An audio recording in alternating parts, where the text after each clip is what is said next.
did the ultrasound, and we found out that I was at the 6-week mark. Immediately, it went from terrified to like I was numb. People are rationing their insulin because they cannot afford it, and they are dying. This is supposed to be the greatest country in the world, but I just almost lost my sister last year. I don't know when my last shot will be. You can't breathe. You can't cool down. There's not enough water. So you're at an internal war, trying to do what you can to make sure your baby is safe.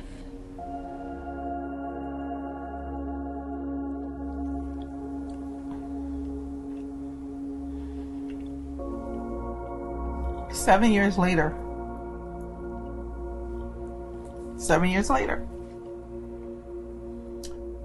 I live in this house. It's not even my home anymore. It's my house. Because my son isn't here. He made it a home.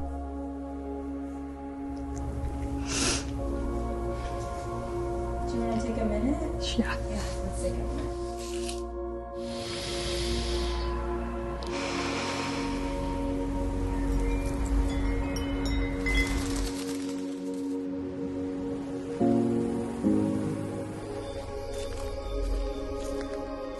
I didn't have anyone to talk to. You have to live under the shadows. Yeah, but with her, I'm able to be myself. I personally appreciate the love, the care. She tried to show me this vision of anything is possible, no matter who you are.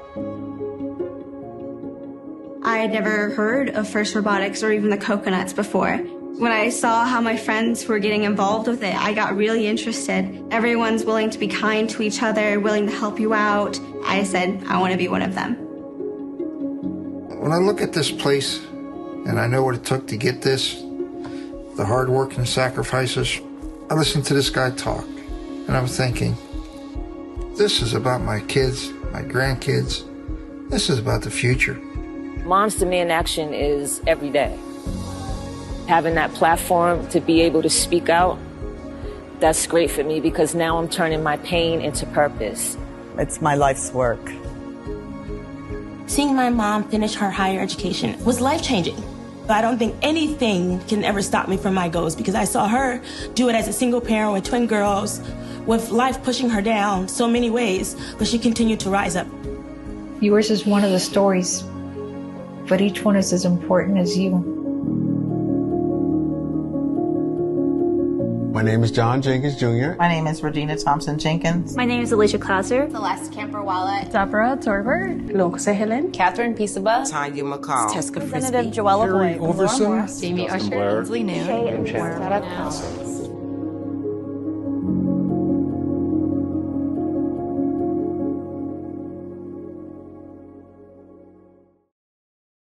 Hello, and welcome to the second episode of HardpinLabs Live, an interactive space for creators, campaigns, organizations who want to sharpen their storytelling and create content that really connects. Think of it as an open lab where we share ideas, trade best practices, and bring experts on who can help you push your content further.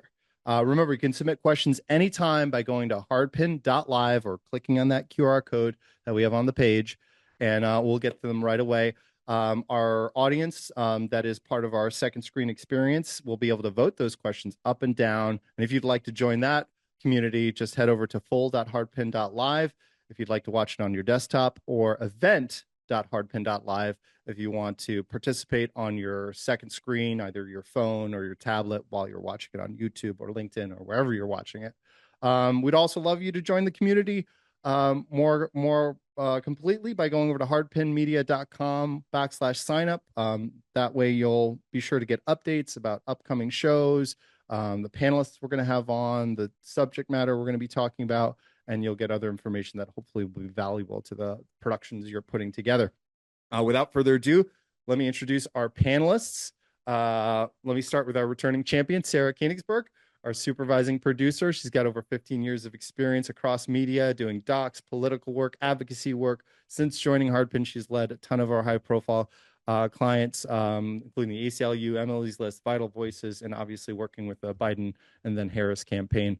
We've got a new face on the panel, Matt Graham, our supervising producer, who leads a lot of our New York work, has done a ton of work behind the scenes on this product and a bunch of other productions that we have been working on internally, is helping us develop those and develop a lot of our new business, which has been really exciting. Really excited to have him join us today and add his insights.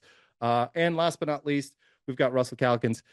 He's a partner and CTO here at Hardpin, leads our tech stack, does a lot of our development, testing tools, products, and all these different sort of applications that we end up incorporating into our production process to make sure we stay ahead of the curve, efficient, and really continuing to deliver for our clients.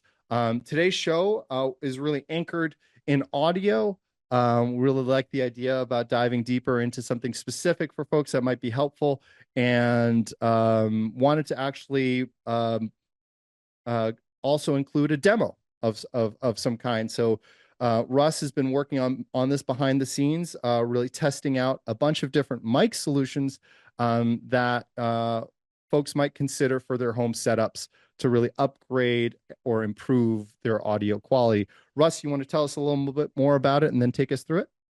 Yeah, so we're audio centric. So I got the feedback from last episode that I didn't talk fast enough, so I decided to wear 4 or 5 mics all over myself to kind of up the game a little bit. So I was going to do all that live, and then it got super complicated. And I still might do some of it live, but we put together a little demo last night to run you through run through some of the options on mics and options on post production. All right, we're going to compare a couple mics here. I was going to do this live, but getting a live mic output of an iPhone is surprisingly difficult. They usually disable all the live output so that you don't get feedback when you hook it up to a monitor. So it's off by default just about everywhere. So I'm just going to do this pre-recorded to give you a sense of what the quality of your iPhone recording is versus some other mics. Now, the mics I've got here, I am on a Shure MV7, and I often recommend its little brother, the MV6. It's a great all-around mic, simple to use. On my shirt here, I have a Rode Wireless Go, and I have a Rode Lavalier 2. I'm going to do the internal mic on the clip. They're real popular in the creative community, and then I'm going to do one of its actual lavaliers, kind of flipping back and forth between it, the lavalier that comes with it. We're just going to kind of flip back and forth between the various mics and see what we can compare here. So the podcast style mic, we're all pretty familiar with kind of the sound of it now, and the price point's not that high, and getting into the and using it for a daily driver is actually pretty easy. All of the Shure podcast mics have a real rich, present sound as long as you keep the mic capsule pretty close to your face. If we flip over to the iPhone mic, this is off of the iPhone here. You can definitely hear a difference. Apple's actually doing a lot of post-processing on the fly, but it's probably going to sound decent. When you're in the field and you're unable to get to kind of this podcast mic, going to the Rode Go's are real popular. So we're going to flip over to that. And that's kind of the sound of the built-in Rode Go. And then flipping over to the actual built-in lavalier should sound like this. So one more time, we're going to go through one at a time. The actual podcast mic is right here, and then the iPhone mic is right here, and then the Rode Go with its built-in is there. And then the lavalier mic that comes with the Rode Go is there. So you can kind of hear the difference. Now, the quality of these mics really matters when you're live, and I'm just going to say it matters probably less when you're not live, because you can take advantage of a lot of post-processing tools. So for Zoom calls, for press hits, for that kind of thing, I really recommend having a nice mic to upgrade your setup.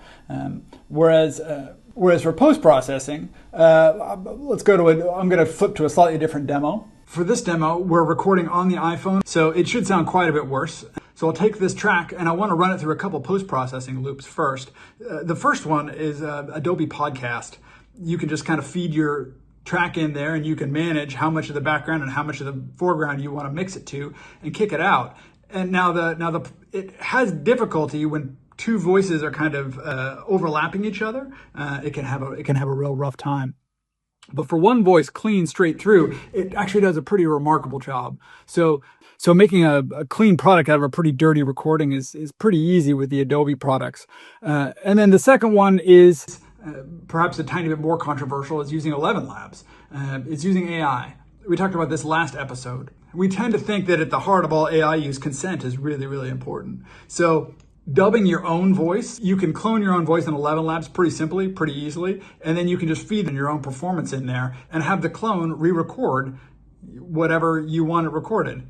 Especially if you have time, you can record stuff that does not sound great. It could sound pretty terrible. It can sound worse. It could sound off camera. And the key here is you've cloned your own voice. I guess you can see that here. I've done that with ElevenLabs. I've cloned my own voice, and now I'm having to read this back for us.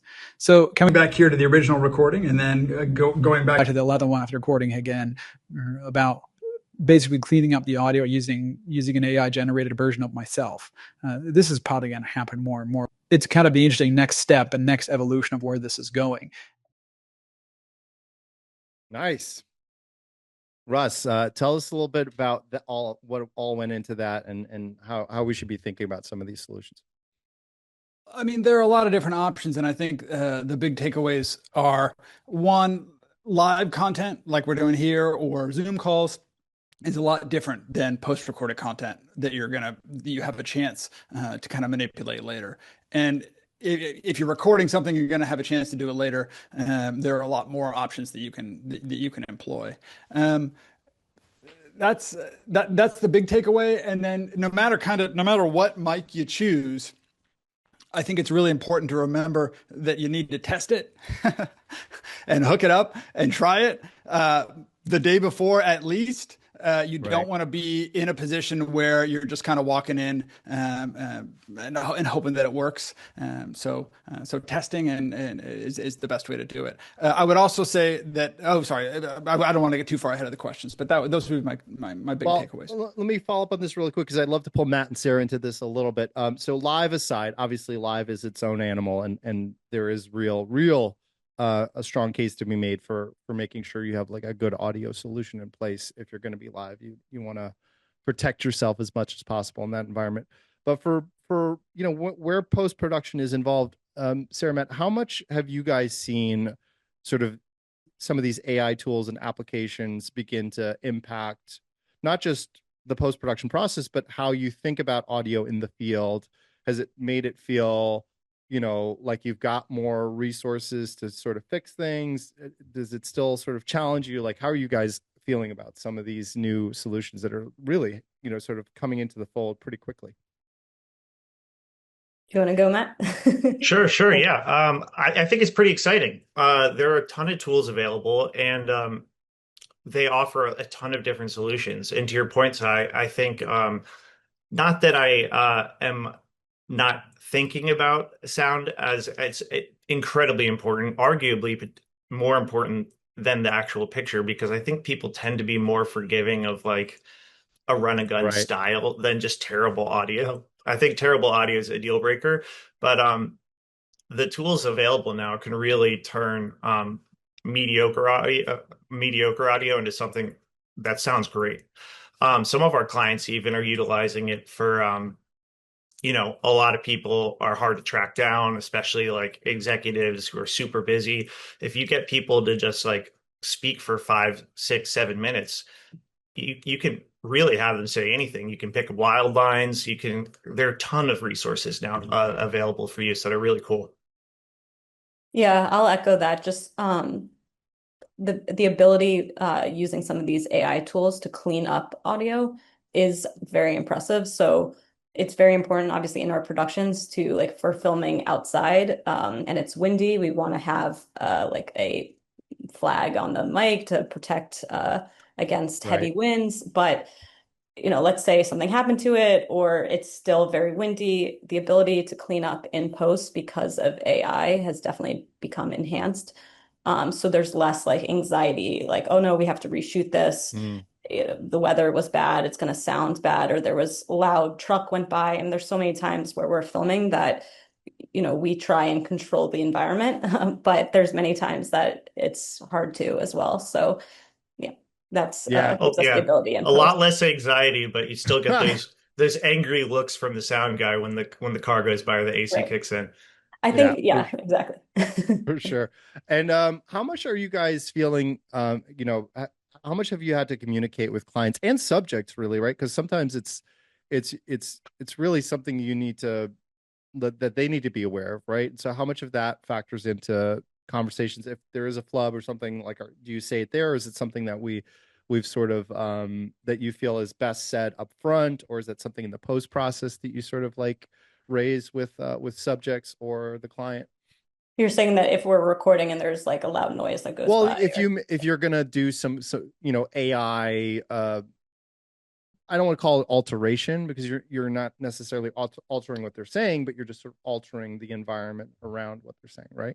I'd say there's definitely two different things. One, if you're making up something that they actually haven't said or using their voice to create Right. something new, which we've talked about, that's totally, you have to have permission on that. But just using edit tools even in Photoshop now, Right. there's now AI tools that are incorporated that can give you ability to clean up, blemishes and things. So that I think is a very different thing. That's just part of the post cleaning up process. So I don't know if you feel similarly, Matt, on that one. Yeah, agreed. Agreed. I think you're right on that. I do think that during the actual production process, like trying to catch bad audio and stopping talent is really just kind of like a case by case basis. Who you're filming with, their comfortability in front of the camera, if they're on a roll, it's really just kind of feeling the room and kind of understanding the vibe and their comfort level. I try to stop it, or I'll try to like be cognizant of flubs or areas where people misspoke or there was loud sound and come back to it after they've finished kind of the entire process and have them like hit those parts again instead of trying to like derail their train of thought.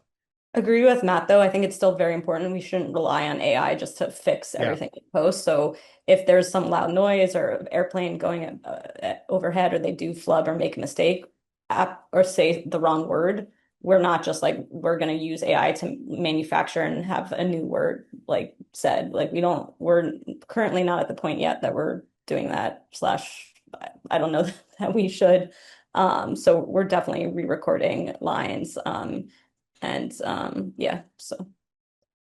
I think classic, the sort of classic approach is still like the thing you should focus on. And obviously, like you're saying, I think there's a lot we can do to help us make it better in post and where that like really helps the product or the project, like that always makes sense. All right. That was great. Russ, is there anything else you wanted to add on that demo that you think is like worth really highlighting, or should we jump into the questions? No, let's jump into the questions. All right. We've got some good audio questions here at the top. I'm going to start with this one. This comes from Amy. Amy asks, what goes into deciding to bring on a sound op for a production versus just letting your camera guy or an assistant handle it? Good question, Matt. You want to tee this one off? Yeah, for me, it really depends on, who the DP is, who I'm working with, my trust in them.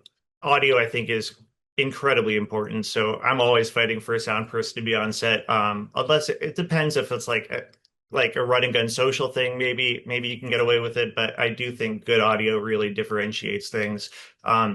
If there's more than like one talent, I really do try to fight for an audio person because it's a lot for a camera person or an assistant to wrangle three different kind of things at the same time and track them all consistently. Cool. Sarah, anything to add? Yeah, I'll echo Matt. I mean, an ideal scenario, of course, you can have a DP and a sound op. There's definitely times based on budget or other considerations where they just want a smaller footprint that, just a single DP and a producer director is totally doable. But of course, we like to, if possible, bring on, a gaffer for lights and a separate, obviously, sound op for sound. It just helps the DP just focus on the visuals, and then the sound up focus on sounds, gaffer on lights. Like it just obviously is the ideal scenario, but we can definitely have smaller crews as well. So Right. Yeah, I think my experience has always been like if you have a really good sound up, somebody that you really sort of trust and that like shows up prepared, it can be such a lifesaver because they often have, these sort of like stack kits where they can like whip out an extra wireless lav to hide somewhere if you need to get audio somewhere that you otherwise couldn't. Or there's some sort of like environmental thing that they just have like a good trick for. That's been like a lifesaver a bunch of times. But obviously, there's also been plenty of times where it's like they show up, they turn on their mixer, and you get what you get. But I think those are all really solid points. I'll also add, like, if we're using, for example, like a stick, like a boom, like that's not something that a DP can be recording video and also be holding a boom at the same time. So, I mean, there's definitely different scenarios where you need another person, for example. Yeah. But yeah. And I also think it's like sometimes, oh, go ahead, Matt. I was just going to say, to echo Sarah's point earlier, it's really just about the client, how much, what the budget is, what their needs are, and our job is to find solutions at every level. So, if you don't have one, we can make it work. Totally.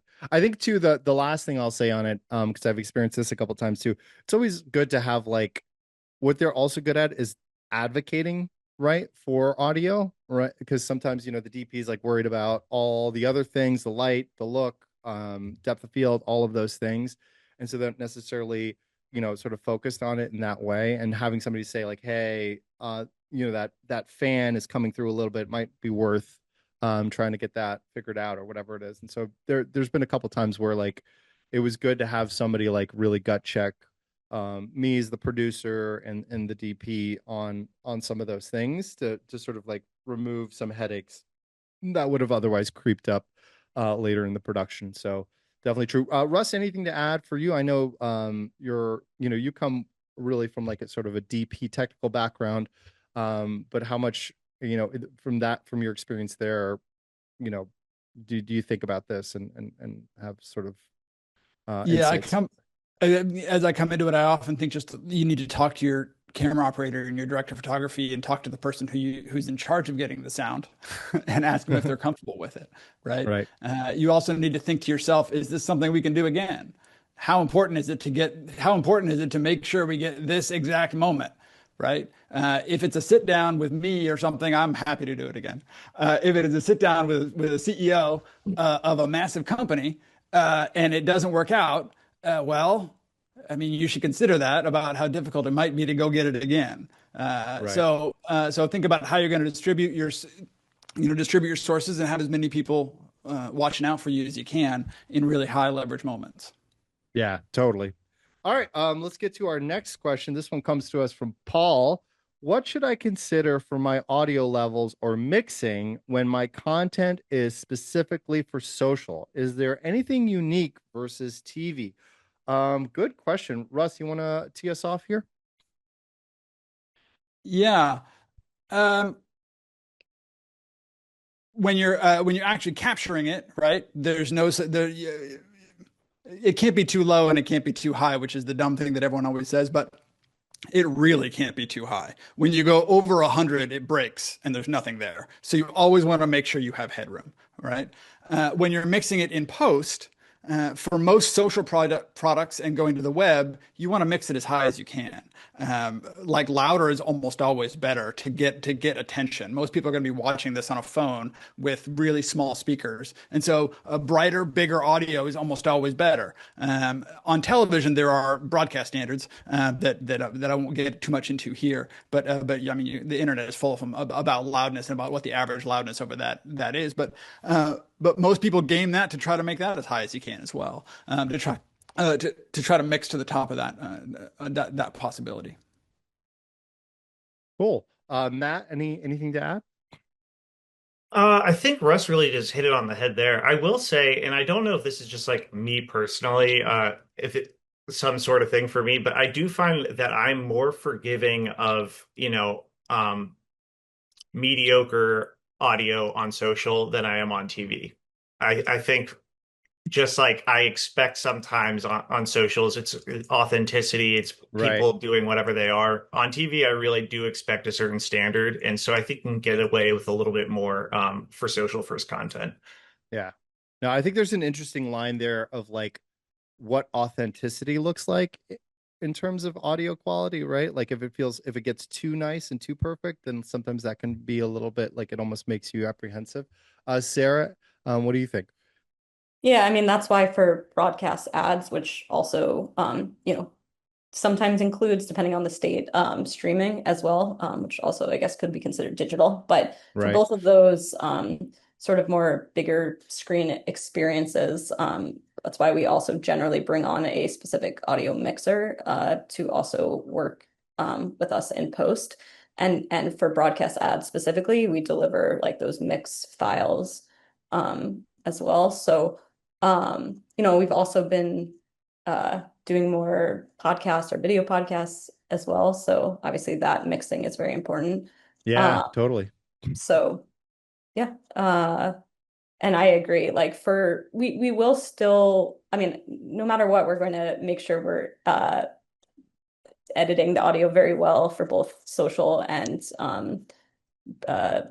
television, but agree that there is more leeway on social. And I'll say the mixing also includes the audio levels is not just the sound of or voiceover of the people speaking. It also includes the music, graphics. Right. A lot of our videos, we might do different graphic effects. And so all of that needs to be mixed. So obviously the music levels are also very important. Yeah, I've seen, it's so funny that you bring that up because I think that's something sometimes so like sort of you forget about that. But in certain, like for certain kinds of videos, it is amazing what a really good mix can do that brings in sort of subtle background elements and sort of, gives texture to B-roll and all of those things. Like there's been a couple projects that I've gotten to work on where, I felt really good about a video and then we sent it to mix and the mixer just like brought in all of this texture and it just elevated the video to such a degree. And it's really amazing to see when that happens and sort of just how much, depth you can get from audio that sort of informs the experience of watching it. So that's super exciting. This is a little off topic, but I'm actually glad that audio is back. We went through a moment there for 3 or 4 years where everyone said that audio doesn't matter because no one's watching their phone with sound. So it was all about caption everything. Everyone's watching this muted. And for a moment there, like no one cared at all about audio. And thank you, Facebook feed. Thankfully that moment has passed and it's back, and we have this amazing textured thing that another tool back in our toolbox. I'm thankful for that. Yeah, that's it's funny because I remember that, like that whole period of time where it was like, oh, text on screen, you got to like, put that up because that's what's, people are going to pay attention to more than the sound. And I was like, oh man, it's like the sound is such a core element, please. Sound is half the picture, I think, is what George Lucas said, Yeah, totally. Russ, I wanted to push back on a little bit of the tech that you were talking about early in this question, because I think it's worth talking about, especially if people get into, sort of a little bit more of an advanced productions, maybe not for social, but if you have a, some gear, some hardware, when you talk about like sort of going above 100, redlining, whatever it is, how much of that is helped or does it not matter based on the gear you have? Like if you have a really good mixer, is that able to help you like avoid that problem? Like even if it goes into the red, you can still salvage it because it has the hardware to handle it. Or you're able to pull something out that's maybe too quiet that you otherwise couldn't. Like, have you, what would you add there from a standpoint of like where hardware can be a factor? So there's like 10 different answers to this question depending on what hardware you're talking about. Any hardware that is kind of that a pro is going to bring in is almost always going to have the option for a limiter. And what a limiter does is when your signal goes whoa and it's hitting towards 100, right before it gets there, it says let's roll that back down and make sure we don't hit it. And most of the time you don't even, like most folks won't even hear it, but it kind of protects you, and that's what it does. It limits the audio, so it makes sure it doesn't blow out. So that's one. If you have that, I recommend enabling it at the top, kind of for all your recording, and especially live when you don't know what you're going to get. The second tech that is real popular out there these days is something called 32-bit float.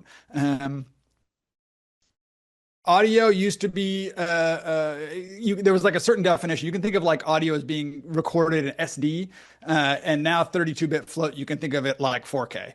So they're using a lot more information to record the audio, but what it's doing is it's recording what the mic is getting, not what's kind of being dubbed to, not what's being kind of your settings don't matter. How you set it doesn't matter at all. And what you can do is you can just go look at that data like it's raw camera data, and then you can set your volume level wherever it needs to be later. And it never blows and it never goes too low. It's recording whatever the mic hears, and then you can change all your settings on how that's interpreted later. So that's a super popular one that's coming out that a lot of folks will be real proud of if their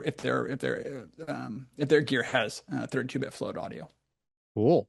We'll look out for that. All right, let's get to our next question. We'll keep it moving here. This one comes to us from Eric. What's the difference between a directional and omnidirectional mic for home setups? Are they used for different types of recordings? Russ, you want to take this one? Sure.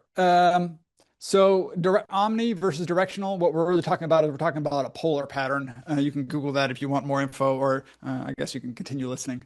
It's the direction, when you're holding the microphone, it's the direction to which it's going to pick up sound, right? So an omnidirection mic is this point, and it pretty much picks up sound the same all the directions, versus a directional mic is just going to point at a direction. Now, the bonus of a directional mic is it has a bunch of off-axis rejection. So stuff that happens out here gets knocked down and doesn't, and you don't have to worry about it. And stuff that happens right in front of you, right in front of the mic, is brighter. So, for instance, this podcast mic here, some podcast mics are omnis, but this one here is directional. Has a little cardioid pattern on it. So, if I'm on the mic here, you'll hear me pretty well. If I move off mic over here, you should hear quite a difference, right? Because it's doing off-axis rejection. But the bonus of that is this room is super bouncy. It's not, so it's echoey. Right. This mic is not picking up that echo. The mic is just picking up me, and it's rejecting all this echo that's happening. You heard a lot of that in the sound demo that we did earlier, right? The room was really bright and really bouncy, and most of those mics that I was using were omnis, and they were picking up all the bounce.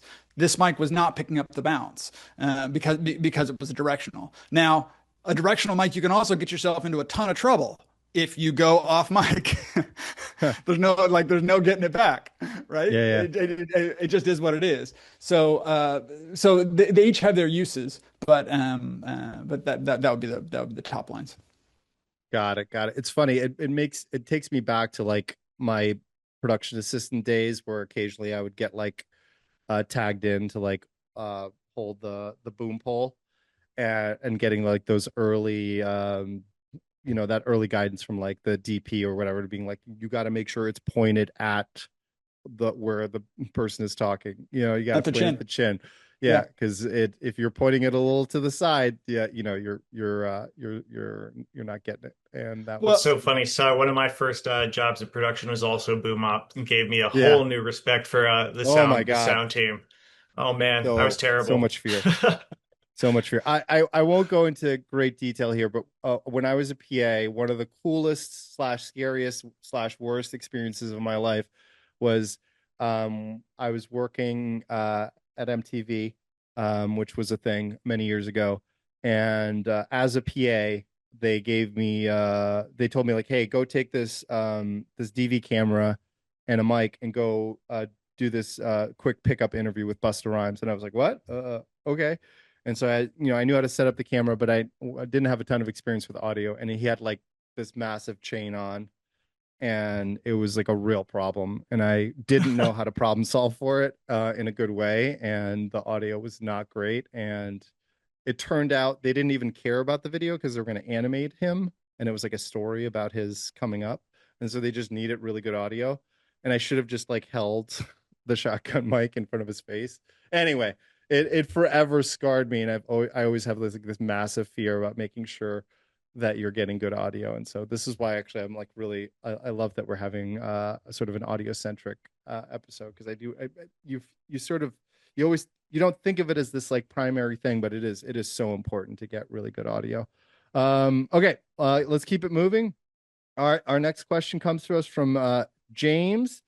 This is actually a non-audio question, which is great. We're open for this. What factors should I consider when deciding to capture my content vertical or horizontal? Is it as simple as social versus TV or YouTube? Russ, you wanna take us take this first? Take a stab first? Yeah, I'll defer to our creative director here. Generally, he made an incredible TikTok about this about this exact that's problem. true. But it should be story driven, and you should figure out what your story is and where your story's going and how you're trying to tell it. Before you decide kind of what camera orientation you're going to use. It's real popular now to say, oh, we're just going to shoot it loose and we'll do both. Like, you can, both products will be worse if you try to do both at the same time. It's like I need a race car and a truck. So guys, we're just going to take a station wagon. It'll be great. Right. And it's like, kinda, right. But it's not going to do either job as well as really honing in what you're trying to do, and then picking the tools for that job. That's a great point. Sarah, do you have anything to add based on sort of your experience? I know you do a ton of social and have a ton of experience there, but obviously also really high in production. So how do you think about it? Well, I'll come back to you, Russ, because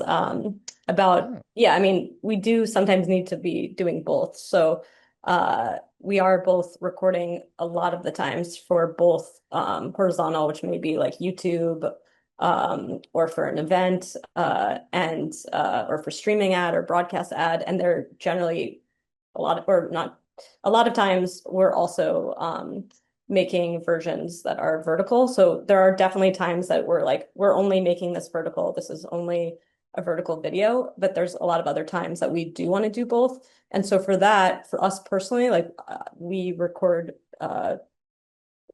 mostly with professional cameras. We also will use iPhones for some production. So for that, for recording with an iPhone, generally that's going to be fully vertical a lot of times. But otherwise, for other professional cameras, there is an ability to both frame a shot that for both horizontal full frame and also for the 916 vertical. A lot of cameras even have a safe zone that you can put on for vertical, that you're framing the interview shot. So, or every B-roll shot, you're thinking, is this going to work for vertical too? So there are ways I think that you can think about both, because both ways. Oh. Sorry, it appears as though we've had a technical difficulty and the internet at our office has crashed, and we've gone to our backup stream. So if you're watching along on YouTube, this is what happens when we have an internet outage. Okay, so sometimes it happens. Yeah, and this is why you have a redundancy. And this is how you have a redundancy. Always have a plan. Always have a plan, and we failed over to our backup stream. So just finishing that thought. You need to talk to your client and you need to figure out what their priorities are. This is just simple, basic, communication. Talk to your client, figure out what their priorities are, and then build your package to deliver on those priorities. And then if you have that talk later, well, why didn't we get this? Well, we had the talk about what our priorities are, and we hit that. So that's what I would say. Yeah, and just to tie it back to some of the discussions we had earlier that was sort of more audio focused. I think Matt had said sort of with social, you tend to have a more forgiving sense of what you consume there. And I think that's probably true of sort of the framing decisions too. I think often you see stuff on social where it wasn't meant to be framed for social, and has sort of things on the edges that seem kind of funky, but you sort of forgive it. And I think you would be less forgiving of that on TV and sort of more legacy content platforms. The one thing that I wanted to sort of highlight here, Russ, I'm going to bring it back to you really quick, and then I think we'll do one more question since we're now in our backup stream, and I don't want our backup stream to also go down here at the end, and so hopefully we can make it to the end here. But you know, one project that I thought was really interesting that we did a while back, where you got to sort of experiment with some really cool, like creating a more professional solution. Is when we did some work with Instagram, and you created that sort of that camera that was basically a regular professional camera, but you sort of like turned it on its side and designed like a mount so that it could be run that way. Do you want to sort of talk about that a little bit? What went into that thinking? Sure.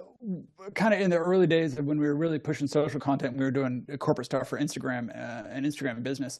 We were on the forefront, I think, of figuring out how to take small cameras that were kind of big chip cameras, like little Sonys and whatnot, and getting them on gimbals and mounting them horizontal so that was our primary delivery mechanism. I think a lot of folks do that now, but I think we were kind of on the forefront of doing that and making sure that of kind of inventing that along with Instagram. Instagram was still telling us, oh, maybe we should just do this on phones, and this was early enough along that we were like, let's try to do something better here. And the only thing you have to remember is if you're going to do that, you should probably live in the language of Instagram, which is mostly phones. So what that means is get yourself on a pretty wide lens. So so when you go vertical, your lens isn't like a 50. Your lens is probably going to be like a 20. Think about that really wide lens. And if you can find something that's wide and fast to play that, you'll get some differentiation in video quality, but you'll still kind of live in that general space. Right. Yeah. I thought that was just really cool. And again, I guess the point I wanted to make there was like that going with that higher end solution, it really translated in the content. Like, I think you really felt like you were looking at something that was really high end and really high quality. And those, I thought those videos and those sort of profile pieces we did were really awesome. All right. Last question, bringing us home here at the end as we continue to stream through our secondary stream on Restream. This question comes to us from George. How is AI being used to enhance or support sound in video production? Any tips or suggestions for tools to use? Obviously, Russ, you touched on some of this in your demo, but any thoughts there? Maybe lead us off, and then we'll kind of go around the horn after that. Yeah, I did touch this. I touched on this pretty heavily in the demo, and I wasn't meaning to. We just kind of got there as we were recording stuff, and it occurred to me as I'm going through this. There's a lot of really interesting AI tools. The ones that I highlighted in the demo were most of the Adobe products. Adobe's got a lot of stuff to clean audio, and a lot of these kind of CapCut-y applications that will like clean up your audio. They're using AI tools to do it. So if it's a button that makes your audio sound better, and it's not an actual professional like moving a lot of like sliders and knobs around, they're using AI to do it. So it's been with us for a long time. It's just been a little more in the background. And then the stunning one is something like ElevenLabs, where you literally clone your voice. And if I was going to make a prediction, here's my crazy prediction after our stream is on backup. My crazy prediction is that the platforms like TikTok and Instagram, these abilities to clone your own voice and fix your audio, I think they're going to be relatively standard later on. And it'll be a button like, hey, fix, like, it was windy out there, can I fix it? And they'll just use samples from your channel to build a model of your voice and patch right over anything that gets messy. So that's my prediction for, in the next 2-3 years. And then people will freak out about it. And then like 3 months later, it'll be standard and everyone will do it. I mean, to be honest, Russ, I do think that is, for certain clients, people who don't have a ton of time, that is kind of the standard now, like right. CEOs, the C-suite people who just like, it's hard to track down. To Sarah's point, consent is everything as long as they're willing to do it. A lot of these people would rather have their voice cloned than have to like fly somewhere, attend a shoot. So yeah, it happens a lot these days. That Yeah, worries me though with the like it's the same what's happening with video now too, of just all these clones. Totally. Or someone can just consent to using their face, and then you literally don't know if it's real or not. So I don't know. It's going Yeah. into some weird terrain. Yeah, which by the way, you know, I'm sure we'll tackle this in a future episode, but like the stuff that's happening with Sora 2 is pretty wild. And I know we talked about this in the past, some of the consent that's happening there that is then turning into this like wild library of strange videos that people are developing is pretty crazy. And I do think that all of that it's going to start affecting how people think about that kind of content. And I really do. I'll end on this note. I think like, you know, it really goes back to like, what are you trying to do, and what is your video attempting to? What kind of impact is it trying to create? And if part of that impact is about personal story or an issue where you know really trying to help people understand an experience, like authenticity is going to matter, right? Like it needs to be real, and it needs to continue to be real. And I don't think AI is going to in any way replace that in any substantive way. But we'll see. You know, obviously, the things that technology is moving so fast right now, it's really sort of hard to anchor yourself and where it will ultimately settle, if it will settle at any point. All right. Well, thank you so much. You know, again, I'll just touch on this at the end here. You know, we've had some technical snafus, which is the nature of the beast when you're doing live. You're sort of walking the tightrope. And we had some audio bugs early, and then you know, our main stream crashed. We're on our backup stream. Like all of these things are important. And again, when you're thinking about doing stuff like this yourself, especially in the live space, you know, thinking about redundancies, thinking about backups, thinking about how much testing you can do and sort of refinement on that testing to make sure that you put yourself in the best position to not have any sort of technical snafus that you can't adjust for is really important. You know, on really, really, really high profile live productions, you know, you'll have sat trucks, you'll have internet drops, you'll have all manner of additional infrastructure in the background that you'll never see and often doesn't even get used, but it's there to protect the content and make sure that the audience experience feels seamless and undisrupted. So, you know, what we're doing here is a little bit more small scale, but you know, we spend a lot of time trying to think about all of these sort of gremlins that can pop up and affect the stream. So appreciate everybody for sort of riding along with us on that, and excited to get feedback on what people thought of today's show. We really tried to focus on audio. I want to again thank our panelists, Matt, Sarah, Russ. Any final words from you all? I'll throw it to Russ first. You did our demo. How did today's show feel to you? Any questions that you really wanted to sort of call out or thoughts on the overall conversation we had today? No, I'm just happy we did a show on audio. I think it's an underappreciated and often not talked about side of the medium. Yeah, look, yeah. Just kidding. Matt, any thoughts from you? Yeah, I'll just echo what Russ says. I agree. I think audio is kind of like the unsung hero. Doesn't get the credit it deserves, and I think it could be arguably the most important part of the shoot. Yeah, for sure. Sarah, any thoughts to close us out? Just another fun. It's our second Hardpin Live, so that's right. Was fun to be back, and I'll see you guys on the next one. Yeah, still fighting some gremlins here and there, but that's the nature of the beast.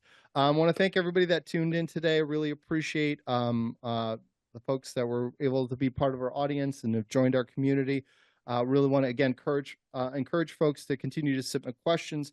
We're going to start opening this up to some guest panelists, which I'm really excited about. So if you have any thoughts about that and want to see any sort of specialists, you know, that sort of touch production and content creation, you know, would love to hear about it. Would love to sort of make sure that we're bringing in people that are valuable and interesting to the community, and will help you sort of on your content creation journey improve and elevate what you're able to put out there and connect with your audience. Again, you can submit questions or recommendations to us at any time by going to hardpin.live. Obviously would love for you to sign up with our community so that we can get you on that newsletter by going to hardpinmedia.com/sign up. And yeah, we're going to try and keep it going 2 weeks where we're going to do another one of these shows. We're working on a theme for that. We'll hopefully have a really good guest panelist in the queue for that. And we'll continue to answer your questions and try to build on this community and have it be something that folks really value. And we'll be excited to have you come back in 2 weeks and join us then. So appreciate it. And with that, just again, thank everybody in the background. We've got some new folks helping us too. Tommy, Josh, who's been directing in the background, and everybody else in the Hardpin team that sort of helped this group free up the time to pull this off today. So thank you all, appreciate it, and we'll see you again in 2 weeks.